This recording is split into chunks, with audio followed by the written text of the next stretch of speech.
النهاردة بأمر الرحمن هنعمل مع بعض تزيين حلو قوي ولطيف، وفي نفس الوقت طعمه مفضل قوي بالنسبة للناس اللي بتحب الوايت شوكليت، والناس اللي بتحب الحاجات تبقى يعني تزيينها أبيض بعيدا عن فكرة الشوكولاتة الغامقة. فهنقدم النهاردة إن شاء الله فكرة لطيفة بمقاس صغنن كده ولطيف، وكمان معاها التسعير، فبأمر الرحمن تستفيدوا منه. قبل بس ما نبتدي الفيديو، لايك وشير علشان يوصلك كل جديد، ولو لسه مشتركة جديدة معانا فعلي زر الجرس عشان أول ما ينزل فيديو تبقي من أول الناس اللي شافته.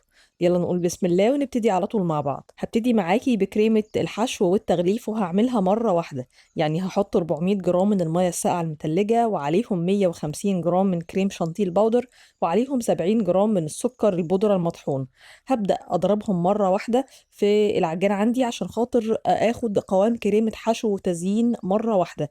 احنا في الشتاء، فبالتالي الدنيا كويسة ان انا اعمل قوام كريمة حشو وتزيين من نفس المقدار. مش هضطر اعمل ده مقدار وده مقدار، ما بياخدش حوالي مثلا دقيقتين 3 دقايق، والقوام ما شاء الله بيتلم معايا ويبقى زي الفل، وبيبقى فلافي كده وناعم ما شاء الله. القوام معايا تمام وتحفة جدا، يعني مناسب قوي قوي حتى للتزيين من دلوقتي. يعني مش هضطر احطه في تلاجة ولا اي حاجة. ودلوقتي معايا الكيك اللي عندي هنا مقاس 16، اخد مني 3 بيض كبير ونص كوباية سكر ومغلف فانيليا ومعلقة صغيرة محسن جل ونص كوباية مية ساقعة متلجة، 1 وربع كوباية من الدقيق، وعليهم معلقة من الكاكاو الخام، وكمان معلقة بيكنج باودر صغيرة. دخلتهم الفرن على 180، أخدوا حوالي نص ساعة لأن المقدار الصغير بيخلص بسرعة شوية. وقطعتهم على 3 طبقات على منشار مقاس 18. ابتديت بقى دلوقتي إن أنا أحط عليهم سيرب خفيف بارد، يعني كوباية سكر لكوبايتين مية، عليهم عصرة ليمونة عند الغليان.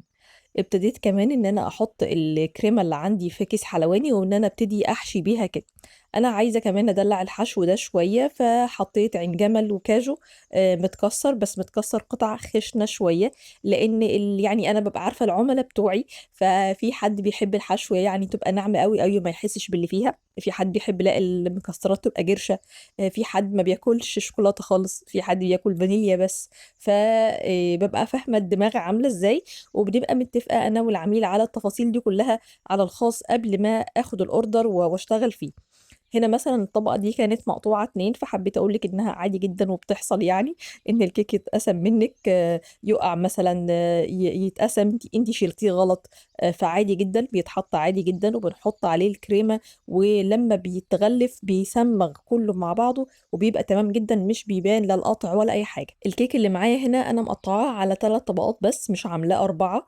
مع ذلك برضو كان ارتفاعه كان لطيف، يعني كان حوالي 12 سنتي بعد التغليف، ودي كانت حاجة كويسة. بيبقى مناسب بقى قوي للعلبة أو الكرتونة بتاعته، لأنها بتبقى مثلا مقاس 15 سنتي في الارتفاع، فيدوب ال2 سنتي الزيادة دول بيبقوا مثلا للجرنش اللي من فوق ولا حاجة.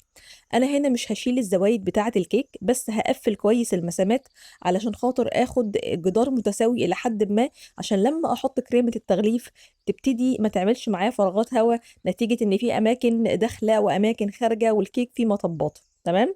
فابتديت الاول اقفل كده الفراغات، وبعدين احط كريمة التغليف اللي هي اصلا ايه، اللي هي اصلا كريمة الحشو، والاتنين كانوا نفس المقدار. ابتديت هنا بقى امسك كده السباتشولا اللي عندي، وابتديت ان انا افرد الكريمة اللي من عليها كده، ان انا بس بثبت السباتشولا وبعدين بجري الطبق الدوار، وبالطريقة دي باخد اكتر شكل املس باستخدام السباتشولا.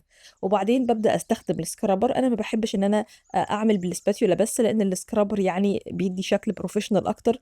في ناس كتير محترفة بتجلس بالسباتيولا بس انا بصراحة بحب ان انا استخدم السكرابر عشان بيريحني اكتر في الاستخدام. هنا بقى هنعمل مع بعض الوايت صوص يعني، او الشوكليت الابيض اللي احنا هنحطه عليه. انا استخدمت نوتيلا بيضة، حطيت عليها شوية زيت. حابة بس اوريكي الخطوة دي عشان جالي اكتر من سؤال هو قوام الدرب بيبقى عامل ازاي.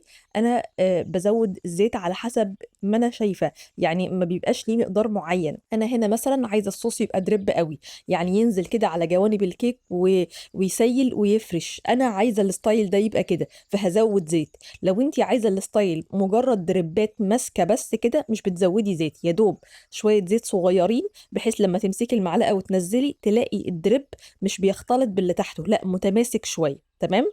انا بقى مش عايزه كده، فعايزاه يبقى مسيل، فابتديت احطه كله في النص، وان انا احرك طبق الدوار، والمعلقه هي اللي تفرد وتنزل على الجوانب بتاعه الكيك بالشكل ده.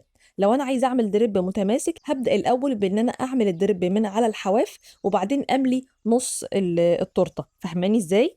فالتكنيك هنا مختلف شويه، وكمان قوام الدريب مختلف شويه. ابتديت بقى ان انا احط شويه كده من الشوكولاته، هحطها في النص. لما بحط الشوكولاته بحطها والدريب لسه طري، تمام، علشان تقفش فيه لما تدخل التلاجة والاتنين يمسكوا في بعض. انما لو دخلت التورته التلاجة قبل ما احط الشوكولاته الدريب هينشف، فبالتالي لما احط الشوكولاته مش هتمسك في الدريب. تمام. ابتديت هنا كمان اجيب شويه كده من الفستق المجروش واعمل على الحواف. بالنسبه للشوكولاته اللي انا استخدمتها، دي بديل الفريروشيه من فيينا، طعمها حلو قوي. بدل البندق مستخدمين عين جمل، بس لطيفه جدا جدا وطعمها حلو. وكمان نوع الشوكولاته ما فيهوش سكر زياده، فلطيفه قوي وجودتها كويسه. بس انا كده النهارده خلصت، بس طبعا لسه ما خلصتش التسعير. بالنسبه للتسعير هسيب لك التسعير تحت مع المقادير في صندوق الوصف بسعر التكلفه وكمان سعر البيع. نورتيني شرفتيني يا احلى فانيليا. اللهم تقبله صدقه علم جاريه، اللهم اجعله علم ينتفع بيه، اللهم اجعله سبب في رزق بنات كتير. نورتوني شرفتوني، وصباحكم دايما زي الفل. لو ليكوا اي سؤال اكتبوا لي تحت في الكومنتات، برد على كل الاسئله. ما تنسوش الدعاء لاخواتنا، ما تنسوش الدعاء لاخواتنا، وما تنسوش ان احنا لسه مقاطعين وهنفضل مقاطعين. اللهم انصرهم وثبت اقدامهم، اللهم امين يا رب.